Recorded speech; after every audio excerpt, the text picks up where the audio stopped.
देख रहे हैं सुदर्शन न्यूज। नमस्कार, मैं हूं पूजा सिंह। आप देख रहे हैं सुदर्शन न्यूज और ये है यूपी विशेष। कानपुर से विधानसभा की 10 सीटों पर होने वाले चुनाव के नामांकन के लिए कलेक्ट्रेट में भारी भीड़ रही और 39 उम्मीदवारों ने नामांकन दाखिल किया। अब तक 87 उम्मीदवार अपना नामांकन दाखिल कर चुके हैं। वहीं नामांकन करने वालों में कैंट से बीजेपी के रघुनंदन सिंह भदौरिया, कांग्रेस के सोहेल अख्तर, बीएसपी के मोहम्मद शफी और सपा से मोहम्मद हसन रूमी है। घाटमपुर सीट बीजेपी की सहयोगी पार्टी अपना दल एस की उम्मीदवार सरोज कुरील और कांग्रेस के राज नारायण अपना नामांकन दाखिल कर चुके हैं।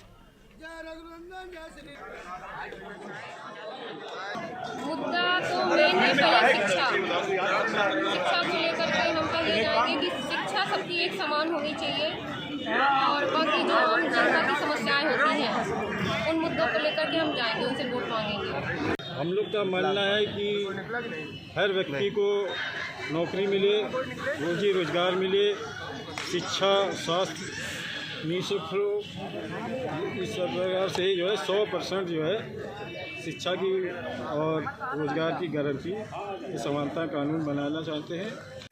मुद्दे है। राशन फ्री मिल रहा है, वैक्सीन फ्री मिल रही है, मकान फ्री मिल रहा है, दवाई फ्री मिल रही है। यहाँ तक दंगा हो नहीं रहा, बहनें सुरक्षित हैं, माताएं सुरक्षित हैं। 3 तलाक से मुसलमान बहनें भी बहुत खुश हैं और राम मंदिर बना, कश्मीर आज़ाद हुआ।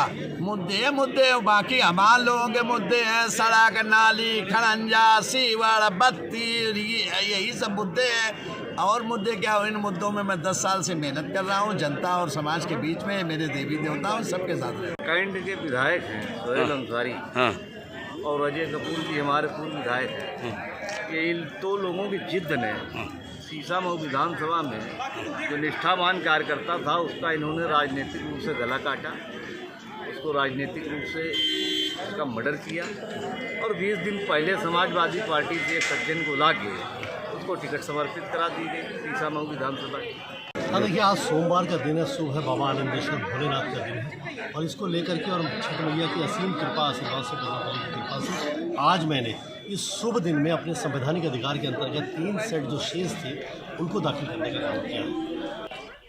ललितपुर तीसरे चरण में 20 फरवरी को मतदान होना है और आज नामांकन का अंतिम दिन है। जिले की दोनों विधानसभा सीटों पर त्रिकोणीय संघर्ष के आसार बनते नजर आ रहे हैं। आम आदमी पार्टी ने भी दोनों सीटों पर अपने उम्मीदवार उतारकर मुकाबले को और रोचक बना दिया। वहीं ललितपुर सदर से बीएसपी चंद्रभूषण सिंह बुंदेला, बीजेपी से रामरतन कुशवाहा और समाजवादी पार्टी से रमेश कुशवाहा के बीच टक्कर होगी। वहीं मेहरौनी विधानसभा सीट से राज्य मंत्री मनोहर लाल पंत, रामविलास रजक समाजवादी पार्टी और बीएसपी से किरण खटीक ने पर्चा दाखिल कर मुकाबले को रोचक बना दिया है।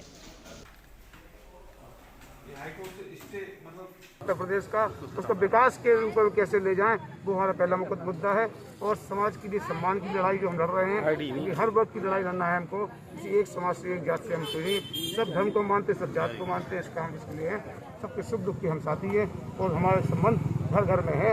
हम कोई आरोप जो लगाया टुल्लू महाराज ने अभी उसका जवाब भी दे दिया है, वो दिलों में रहता है किसी और यूपी के मथुरा मांड विधानसभा में स्वतंत्र देव सिंह ने बीजेपी प्रत्याशी राजेश चौधरी के लिए समर्थन मांगा। मांड विधानसभा से बीजेपी प्रत्याशी के समर्थन में प्रदेश अध्यक्ष ने बाजना कस्बा स्थित फार्म हाउस पर जनसंवाद कार्यक्रम में मतदाताओं को संबोधित किया, जहां उन्होंने कहा कि वर्तमान विधानसभा चुनाव जातिवाद, क्षेत्रवाद, व्यक्तिवाद, परिवारवाद, वंशवाद का चुनाव नहीं है, बल्कि यूपी की समृद्धि, प्रगति और समन्वता का चुनाव है।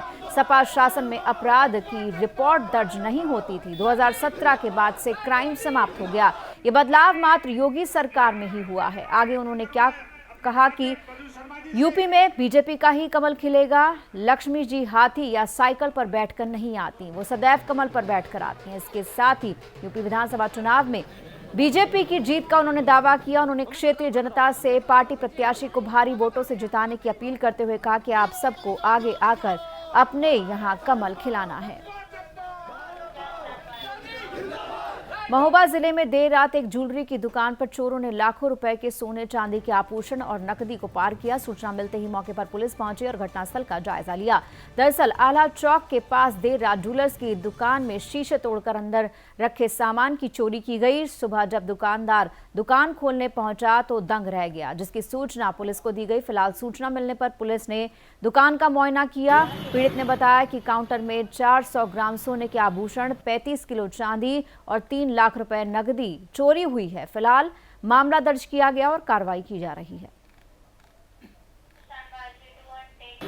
अब खबर यूपी के ललितपुर से है, जहां पुलिस और प्रशासन ने गुड वर्क दिखाने के चक्कर में मंडी व्यापारियों को परेशान करने का मामला सामने आया है। और एसडीएम संतोष कुमार उपाध्याय ने बताया कि पुलिस ने चेकिंग के दौरान एक व्यक्ति को पकड़ा है। उसके पास से 10 लाख की रकम बरामद की गई। उन्होंने बताया कि आचार संहिता लगने के बाद जिले में पहली बार इतनी बड़ी रकम पकड़ी गई है। इससे पहले तालबेहट में पुलिस ना भी चेकिंग के दौरान 5.5 लाख रुपए बरामद किए गए थे। दरअसल व्यापारियों में भी आक्रोश है। इस तरह से उन्हें यदि परेशान किया जाएगा तो व्यापार और मंडी दोनों बंद कर देंगे। उनका कहना है कि पुलिस और प्रशासन व्यापारियों को परेशान कर रहा है। मैं गल्ला मंडी में एक फर्म पर कार्यरत हूँ के तौर पर। रोज का काम है पैसे ले जाना, किसानों को बांटना अन्नदाताओं को। और चूँकि अन्नदाता कैश में पेमेंट देता है, चेक देता नहीं है, उसको नकद पैसे चाहिए पड़ते हैं। तो रोज़ का काम है। आज से नहीं 27 साल से मैं कर रहा हूँ। मंडी आ रहा था तो LIC के पास रोक लिया मेरे मंडी चौकी के जो पुलिस वाले हैं उन्होंने, तो फिर वो यहाँ पे ले आए। मैंने HDFC बैंक से पैसे निकाले। ये जो है एलाइट चौराहे के पास में हमारी चेकिंग चल रही थी। हमारे इंस्पेक्टर साहब अपनी टीम के साथ चेकिंग कर रहे थे। इंस्पेक्टर साहब के साथ हमारे अजय उप निरीक्षक थे और पूरी फोर्स थी।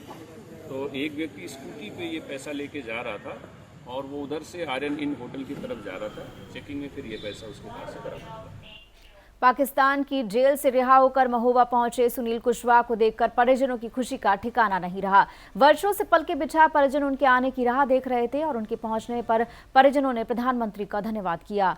दरअसल कबरई ब्लॉक के लिलवाही गांव के रहने वाले सुनील कुशवाहा अक्टूबर 2017 में पाकिस्तान नौसेना ने पोरबंदर के पास समुद्र में मछली पकड़ते गिरफ्तार किया था। 4 वर्ष से अधिक पाकिस्तानी जेल में बंद रहने के बाद सुनील को रिहा किया गया।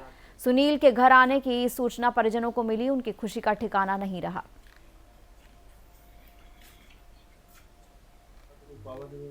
वहाँ मछली का काम करते थे, समुद्र में मजदूरी करते थे, तो वहाँ से पकड़ गए थे। तो वहाँ बंद हो गए, पाकिस्तान वाले पकड़ ले गए, छूटे हैं 5 साल में। मेहनत मजदूरी करते थे, रसोईया का काम करते थे, उसी में अपन चलाते रहे, जैसा चलता रहा।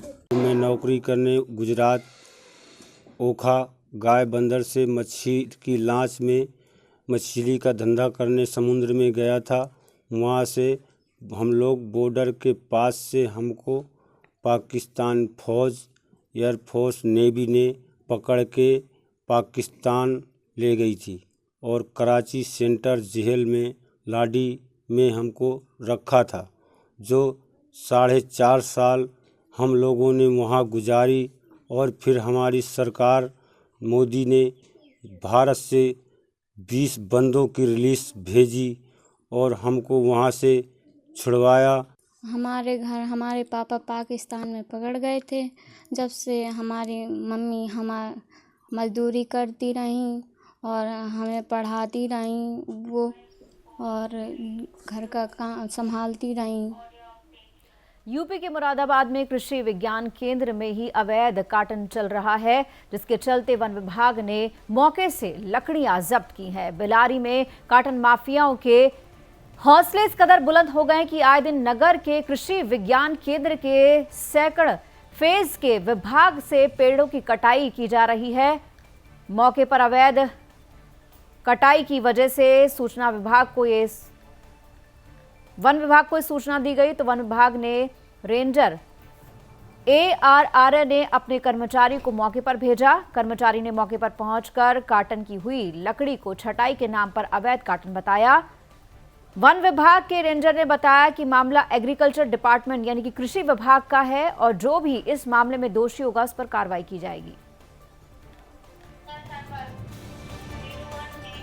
यूपी के पलिया संपूर्णा नगर में 49वीं बटालियन एसएसबी शारदापुरी के कंपनी कमांडर भीर सिंह सोड़ा के नेतृत्व में नेपाल की तरफ बाइक से जाते हुए 2 तस्कर को गिरफ्तार किया गया। दरअसल 2 बाइक सवार सामान लेकर नेपाल पहुंचाने जा रहे थे। मौके पर मौजूद दोनों बाइक सवारों को रोकने की कोशिश की गई, लेकिन जैसे ही उनको रोका गया, डर के मारे वो अपनी बाइक छोड़कर भागने लगे। एसएसबी के जवानों ने उनमें से एक को पकड़ा, वहीं दूसरा भागने में कामयाब रहा। पकड़े गए आरोपी के पास से हार्डवेयर का सामान, 2 बाइक मौके से बरामद की गई है। सामान को सीज कर पलिया कस्टम के हवाले किया गया है। और यूपी विशेष में अभी के लिए इतना ही। मुझे दीजिए इजाजत। जय हिंद।